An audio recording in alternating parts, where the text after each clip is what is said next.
난민의 삶, 난민의 아픔을 그린 영화 가버나움은 법정에서 시작됩니다. 아들이 아버지를 고발합니다. 부모를 고발하는 아들은 12살, 아들이 사는 곳은 소년원. 고발의 내용은 책임지지도 않을 거면서 나를 태어나게 한 죄.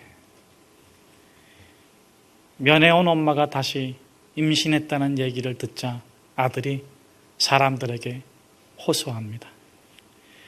우리 부모님이 더 이상 아기를 낳지 못하도록 도와주세요.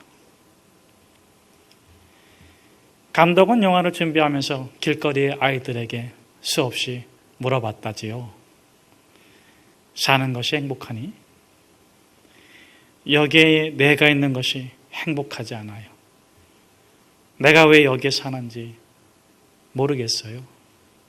죽고만 싶어요. 좋은 말도 못 듣고 배도 고픈데 먹지도 못해요. 12살 주인공 자인은 영화배우가 아닙니다. 실제 거리의 아이였습니다. 출생신고서도 없고 아들이 태어난 날을 부모가 알지도 못합니다. 12살이란 나이도 자인의 치아를 조사해서 추정한 나이입니다. 자인, 제가 부모를 고소했어요. 판사, 왜 고소했죠?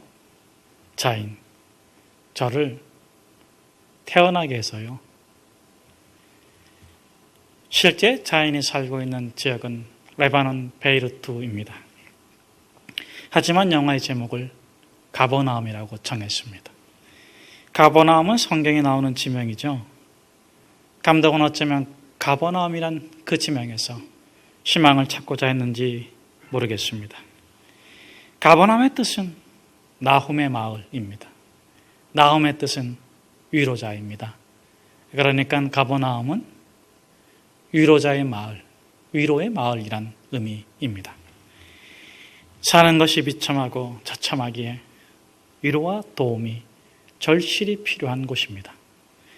그런데 도움이나 위로가 아니라 정의와 공의가 인간 욕망에 휘둘리는 비열한 거리, 비참한 현장이 되어버리고 말았습니다. 처음부터 그랬을까요? 가버나움에는 위로자들이 많이 살았고 과거 한때 참된 위로자가 거기에 있기도 하셨습니다. 눈먼 자이든 병든 자이든 삶이 깨지고 마음이 상한 자들이 가버나움에 오면 위로를 받고 삶의 용기를 얻고 세상을 다시 걸어나갈 수 있었습니다.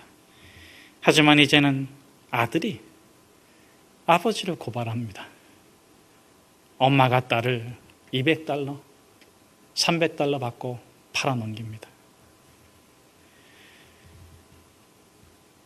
정의와 도덕이 사라지고 인륜이 무너져 내렸습니다. 이것이 경제 문제일까요? 정치 문제이겠습니까? 혹 영적인 문제는 아닐까요? 성경시대의 가버나움은 갈릴리 호숫가의 도시입니다. 어업과 상업이 활달한 도시로 예수님의 제2고향이라고 불리기도 해요. 왜냐하면 예수님께서 나병 환자를 고치시고 중풍병자를 고쳐주시고 장님이 눈을 뜨고 베드로의 장모가 고침을 받고 회당장의 야이르 딸이 죽었다가 살아났기 때문입니다. 깨어지고 부서진 아픔을 예수님이 눈물로 고쳐주셨습니다. 그토록 예수님의 많은 사랑을 받고 수많은 기적이 일어났지만 안타깝게도 끝까지 십자가의 길을 따르는 사람은 거의 없었습니다. 그러므로 예루살렘으로 올라가시는 예수님께서 통곡하시며 가버나움의 멸망을 예언하십니다. 화있을진저 화있을진저 너에게 행한 모든 권능을 드로와 시돈에게 행하였다면 그들이 회개하고 제에 앉아 벌써 베옷을 입고 회개하고 죄에 앉아 회개하였으리라. 가버나움아, 가버나움아, 너가 하늘에까지 높아지겠느냐? 음부에까지 낮아지리라. 그 후 주후 6년 가버나움에는 더 이상 사람도 동물도 살지 않는 곳이 되었습니다. 많은 기적이 일어났지만, 많은 은혜를 받았지만 축복을 누리지 못하고 저주 가운데 사라진 것은 경제의 문제도 정치의 문제도 아니었습니다. 그것은 하늘까지 높아지려는 교만으로 믿음을 빼앗겼기 때문입니다. 우리는 어떻습니까? 참 믿음으로 살고 있습니까? 아니면 처지대로 형편대로 살고 있나요? 아니면 욕망대로 살고 있습니까? 충동대로 움직이고 있습니까? 아니면 진정 믿음을 갖고 당당히 세상과 맞서고 있습니까? 믿음은 기적을 일으키고 이적을 나타내지만 우리 믿음은 기적을 따르는 믿음이 아니고 이적을 따르는 믿음이 아니고 진리를 믿는 믿음이고 진리신 예수 그리스도를 따라 살아가는 삶입니다. 과연 우리가 참 믿음으로 살고 있는지에 대한 답은 우리 자신이 아니라 우리의 자식들이 해줄 것입니다. 사단막의 고발로 최후의 심판대에 백보자 심판대에 서 있는 우리의 증인으로 나선 우리의 아들과 딸이 그 증언이 대답이 될 것입니다. 우리 5절의 말씀을 같이 한번 함께 읽겠습니다. 예수께서 가버나움에 들어가시니 한 백부장이 나와 간구하여, 가버나움은 종속된 도시입니다. 경제적으로 정치적으로 착취당하고 있습니다. 그런데 바리새인이나 대제사장들이 지배하는 것이 아닙니다. 물론 이들은 종교적으로 백성을 착취하고 있지요. 그러나 법적 집행권, 사용권은 이들에게 없었습니다. 최종 결정권은 로마 군대에 있었습니다. 오늘 본문에 나오는 백부장이 바로 황제를 대신하는 통치자입니다. 그런데 그 지배자가 자신이 다스리고 지배하는 한 보잘것없는 유다 백성 앞에 달려 나옵니다. 간절히 간구합니다. 더욱 놀라운 것은 그의 나오는 태도입니다. 5절 말씀에서 읽은 것처럼 예수께서 들어가시자마자 즉시 달려나온 것입니다. 즉시 나왔다는 것은 첫째 기다렸다는 것이요, 둘째 단단히 준비하고 나왔다는 것입니다. 여러분, 누가 누구를 기다려야 합니까? 누가 누구를 왜 준비해야 됩니까? 통치자입니까? 종입니까? 다스리는 자입니까? 다스리는 받는 자입니까? 지배자는 기다리지 않습니다. 통치자는 준비하지 않습니다. 그런데 막강 권력, 군대 사령관이, 그 지역 사령관이, 황제를 대리하는 자가 준비하여 기다렸다가 달려나왔어요. 무엇 때문에 서둘러 나왔을까요? 백부장이 급하게 달려온 것은, 예수님을 간절히 고대한 것은 권력의 문제도 부의 문제도 아니었습니다. 그가 외면할 수 없는 문제는 사랑이었습니다. 그의 종이었다는 사실입니다. 백부장은 자기의 종이 몹시 병으로 괴로워하는 것을 보면서 몹시 괴로워합니다. 정통병을 앓던 그 종에게 죽음의 그림자가 덮쳐오는 것을 직감했을 것입니다. 전쟁터에서 수많은 죽음을 보았지만, 그러나 죽음으로 보냈고 그랬지만, 그러나 이 종만큼은 그렇게 허망하게 떠나보내고 싶지가 않습니다. 꼭 살려보고 싶습니다. 사랑하는 여러분, 우리가 살아가노라면 어느 순간 삶의 의미를 찾을 때가 있어요. 돈을 벌기 위해 살고, 성공하기 위해 살고, 건강을 위해서 열심히만 살다가 어느 순간 나보다 더 소중한 존재를 발견할 때 우리는 우리 자신에게 삶의 의미를 묻게 됩니다. 너는 너 자신을 희생할 수 있니?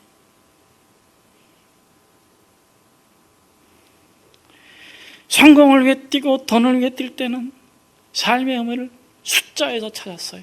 수치에서 찾았어요. 숫자가 좋아지고 수치가 좋아지면 성공했느라고 부러지셨습니다. 그러나 의롭지 않았습니다. 거룩하지 않았습니다. 행복하지 않았습니다. 행복을 주장하고 만족을 강요했을 뿐입니다. 그런데 나보다 더 소중한 존재를 발견하는 순간 삶의 의미를 되묻게 됩니다. 과연 내가 바르게 살아가고 있는 걸까? 내가 정말 참되게 살아가고 있나? 이 백부장의 경우에는 병든 종입니다. 중풍병자입니다. 갑작스럽게 찾아오는 병이죠. 뇌 혈관이 터져 몸을 쓰지 못하는 질병입니다. 조금 전까지 잘 뛰어다녔는데 아차하는 순간 반신불구가 됐습니다. 힘겨운 삶을 버겁게 살아갑니다. 그것을 지켜보면서 백부장은 자신에게 스스로에게 물었을 겁니다. 저 사람은 나에게 무슨 존재인가? 어떤 존재인가? 손익계산으로만 따졌던 노예였는데, 숫자로만 취급했던 종이었는데 병에 걸렸습니다. 자신을 위해 아무것도 도와줄 수 없게 되자 비로소 숫자가 아니라 수치가 아니라 의미를 묻게 됩니다. 그 종이 단순히 숫자라면, 수치라면 외면해야겠지요. 그런데 숫자나 수치로 계산할 수 없는 존재, 그 의미를 묻지 않을 수가 없습니다. 그런데 안타까운 것은 잃어버리고 나서야 그 소중하고 그 귀중하고 그 가치 있는 것을 빼앗기고 나서야 그 의미를 발견하는 데 있습니다. 건강 잃어버리고 나서 건강의 소중함을 깨닫고, 청춘을 잃어버리고 나서 젊음의 아름다움을 깨닫고, 사랑하는 가족을 멀리 떠나보내고 나서야 긴 밤 잠 못 이루며 별을 헤아리죠. 별 하나의 사랑, 별 하나의 추억, 별 하나의 어머니.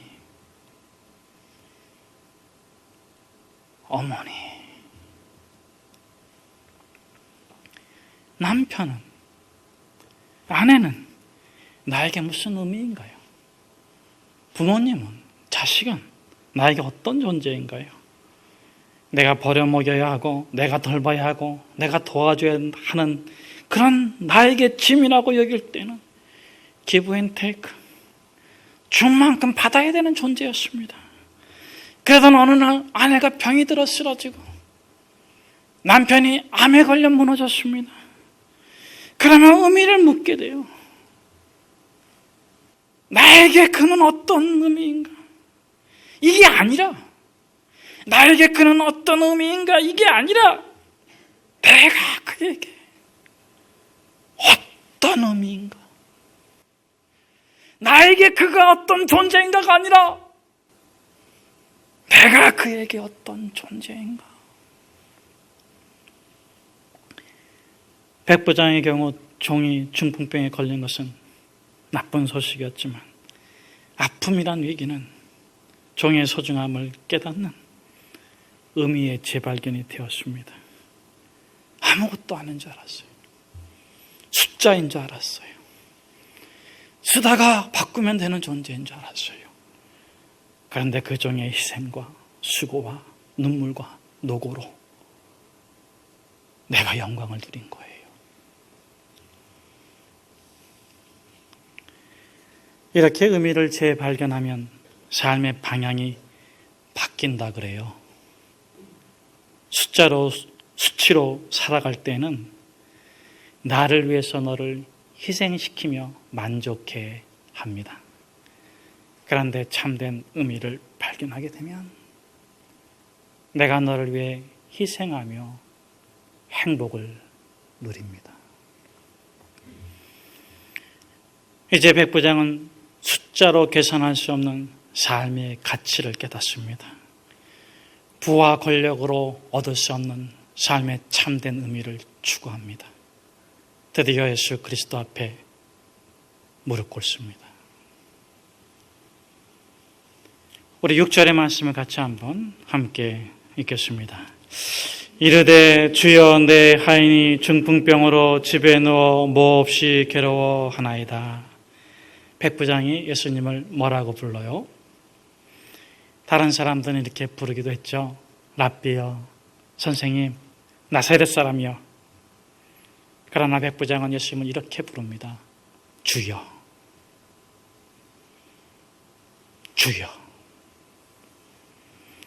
이것은 무엇을 의미합니까? 하인의 병을 고치기 위해서 예수님께 달려나왔지만 이미 그는 생명의 구주이신 예수를 믿고 있었던 것입니다. 삶의 의미를 추구하게 되면서 우리는 스스로 자주 더 자신에게 묻는 질문이 생깁니다. 더 의미 있는 삶을 계속 누리고 싶기 때문인데 그것은 내 삶이 안전한가? 내 삶이 안전한가? 이게 아닙니다. 내 죽음이 안전한가? 내 죽음이 안전한가? 삶의 의미를 추구하게 되면서 묻게 되는 질문이에요. 죽음이 참되면 삶이 참되고 죽음이 거짓되면 삶이 헛되기 때문입니다. 삶에 의해서 죽음이 결정될 것 같은데 죽음에 의해서 삶이 결정되는 것입니다. 그러므로 사도 바울이 뭐라고 외칩니까? 사망아 너의 권세가 어디 있느냐? 사망아 너의 쏘는 것이 어디 있느냐? 나는 우리 주 예수 그리스도로 말미암아 승리하리라.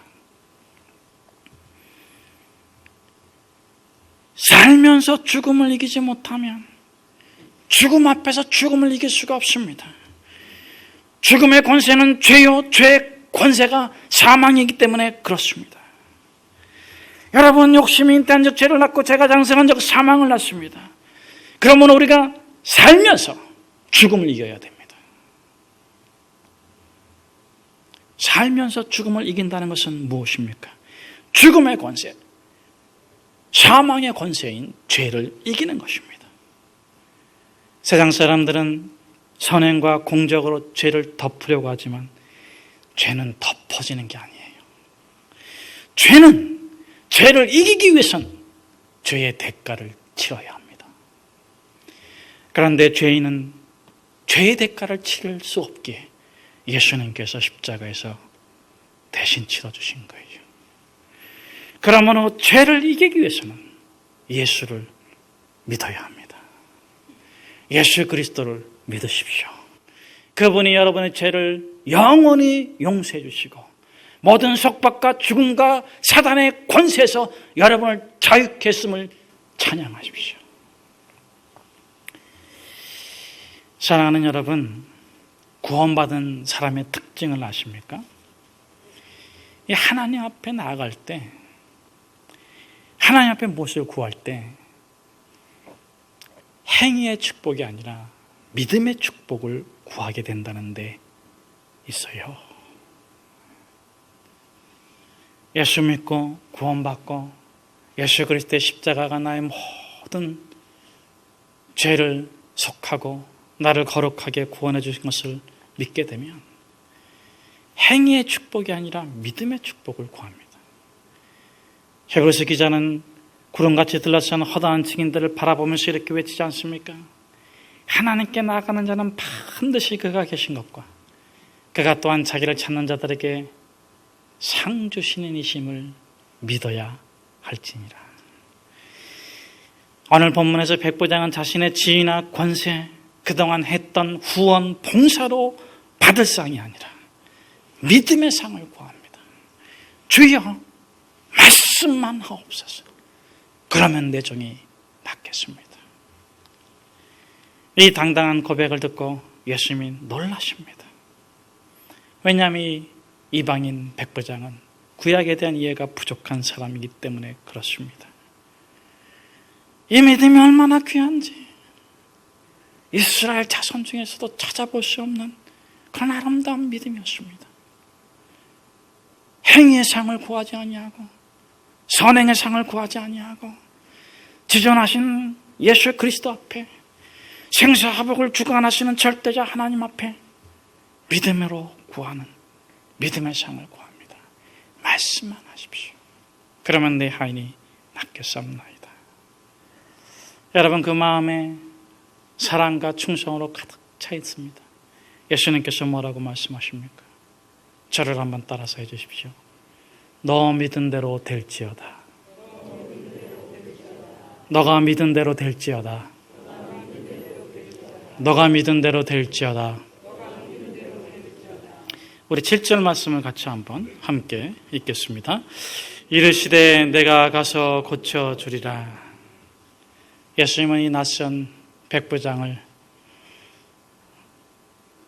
축복해 주면서도 그 믿음을 기뻐하면서도 그를 지위에 맞게 예우해 주십니다.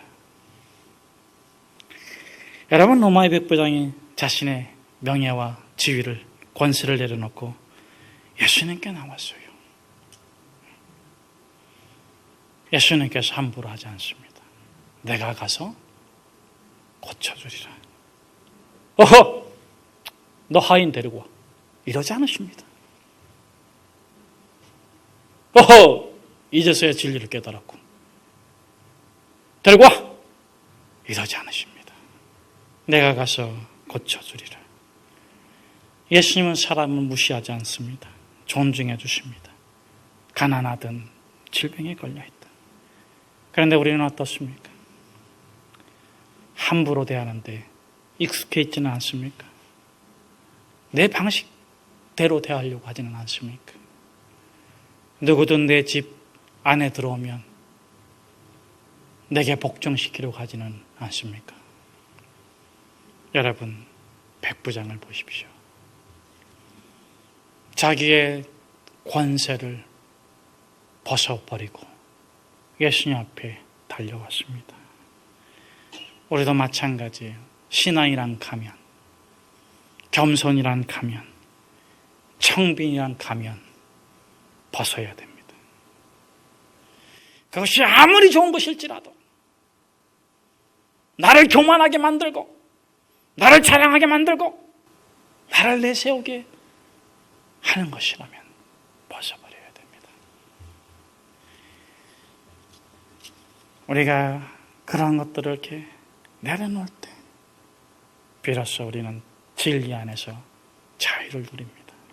예수님께서 이 백부장의 믿음을 칭찬하세요. 중풍병자의 믿음보다도, 나사로가 살아난 마르다와 마리아의 믿음보다도, 베드로의 믿음보다도, 심지어는 순교자들의 믿음보다도, 사도들의 믿음보다도 이 백부장의 믿음을 더 귀히 여기십니다. 왜 그렇습니까? 반면에 그 나라의 본 자손들은 이를갈미 있으리라. 왜 그렇습니까? 아브라함과 이삭과 야곱의 믿음이 아니기 때문에. 그럼 아브라함과 이삭과 야곱의 믿음은 무엇입니까? 닫힌 것을 열고 막힌 것을 열고 강을 다리를 놓고 시온의 대로를 열고. 여러분, 아브라함과 이삭과 야곱의 특징이 무엇입니까? 그 한 사람의 믿음으로 가문이 살고 민족을 살려내는 믿음이었습니다. 이 백부장의 믿음의 특징은 자신의 그 어떠한 것으로도 예수 그리스도의 능력을 제한하지 아니하고 활짝 열어서 주님 말씀만 하십시오. 그대로 될 것입니다. 기도하겠습니다.